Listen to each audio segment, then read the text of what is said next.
મારું નામ ભૈલુભાઈ સોલંકી અમરાપુર સરપંચશ્રી।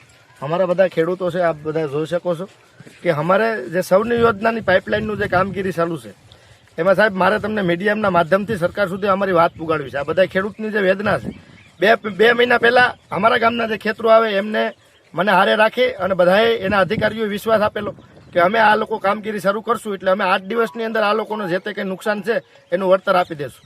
આજ એ વાતને 2 મહિના થયા, ચોમાસું નજીક આવી ગયું, નદીના પેટાળની અંદર જે જમીનો આવેલી છે તેના ભળા ખોદી નાખેલા છે, એટલે હવે વરસાદ છે એ 15-20 દિવસની અંદર આવી જશે તો અમારા ખેતરો છે એ જોખમમાં છે। આજુબાજુના હજારો વીઘાના જે જમીન છે તે બધી ધોવાણ થઈ શકે છે, એટલે અમે સરકારશ્રીને અધિકારીઓ અમને રોજે રોજ બાના બતાવે। અમારા ધારાસભ્યશ્રીને ફોન કર્યો, એને પણ કીધું કે હું આજે સરકારમાં વાત કરું। એટલે આજે ખેડૂતોની વેદના છે, તમે બધા તમારા રીતે તમે બધાને એક એકને પૂછી અને કહો કે અમારા ખેતરની શું પરિસ્થિતિ છે, કે તમને બધાને જે આની જે ઊંડાઈ હોય છે તે એ ઊંડાઈ પ્રમાણે કામગીરી કરવામાં નથી આવી। આપ તમે જોઈ શકો છો, તમારા રિપોર્ટની અંદર પણ તમે જો, અને હેઠે એને જે મટીરિયલ ગ્રીપ નાખવાની હોય છે ભરડિયાની તે પણ રેતી નાખવામાં આવી નથી। સંપૂર્ણ રીતે કામ છે તે સીસરી લાઈન નાખવામાં આવી છે અને સંપૂર્ણ કામની અંદર ભ્રષ્ટાચાર થયેલો છે। ખેડૂતને ક્યાંક ને ક્યાંક લાઈન ભવિષ્યની અંદર તૂટી તો એનો જે તે કંઈ પાક છે એનું સંપૂર્ણ નુકસાન થઈ જાય, એટલે આના જવાબદાર કોણ?